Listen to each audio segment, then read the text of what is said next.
Sellers resistant to shifting their marketing strategy will be quickly left behind and may find themselves missing out on some of the best market conditions ever experienced in Metro Denver.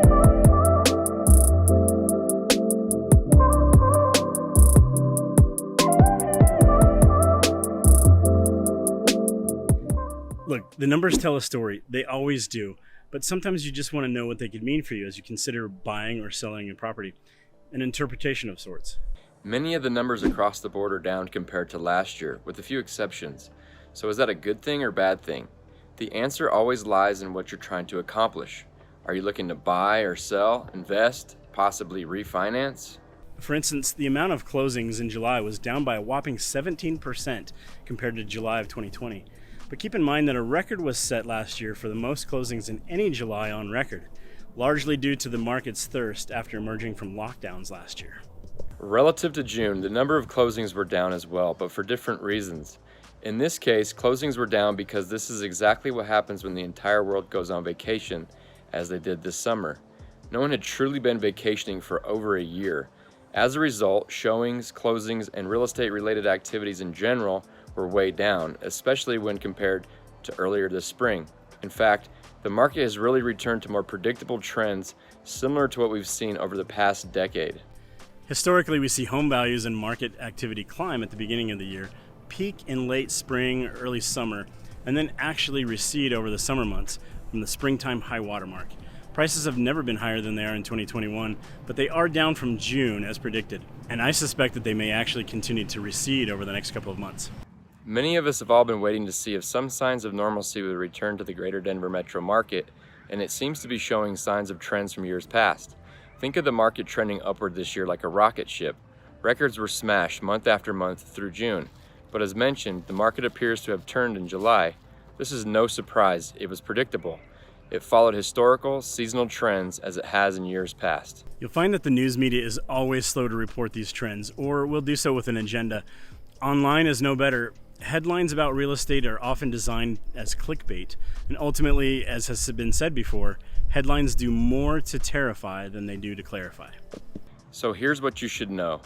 Average home values skyrocketed throughout the first part of the year to an impressive and record-setting 16% higher than last year. That equates to a $500,000 home in July of 2020, now being worth about $565,000. More specifically, the average close price went from $597,000 to over $697,000. My goodness. As home values shift to follow a more gradual or even downward trend, keep in mind that sellers may still be inclined to price their homes thinking that the rocket ship trajectory is still in effect. However, by doing so, they may end up missing the target as conditions soften for sellers and their homes end up overpriced. Here's where the opportunity exists for home buyers, however. Take a softening market, a temporary slowdown in showing interest, coupled with interest rates that are still favorably low, and buyers likely have their best opportunity to buy a house now more than any other time this year so far.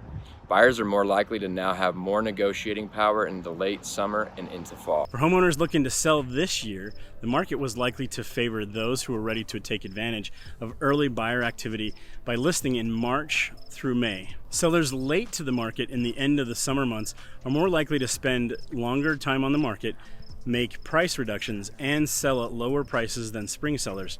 It literally happens every year. Sellers resistant to shifting their marketing strategy will be quickly left behind and may find themselves missing out on some of the best market conditions ever experienced in Metro Denver. Historically, inventory begins to rise starting in June and continues through August, while buyer demand begins to taper in June through the end of the year. This causes prices to fall back for a period of time as seasonal adjustment to the relationship between supply and demand.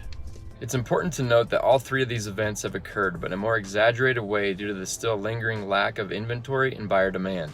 With interest rates taking a dip at the end of July 2021, buyers have both more choices available and a slight bump in affordability, again making it a good time for those buyers who have burned out in the spring months to come back and take a second look. Buyers may enjoy less competition as school starts and as Labor Day approaches. Simply put, if you're a buyer, this may be an amazing time for you to buy real estate. We're at an opportune time in the history of real estate. Don't miss your moment to sell while we have record high prices and favorably low interest rates for home buyers and investors. this could be the best time to take action on your plans. Everyone's situation is unique, so please give us a call to see how this current real estate market impacts you. We'd love to hear from you.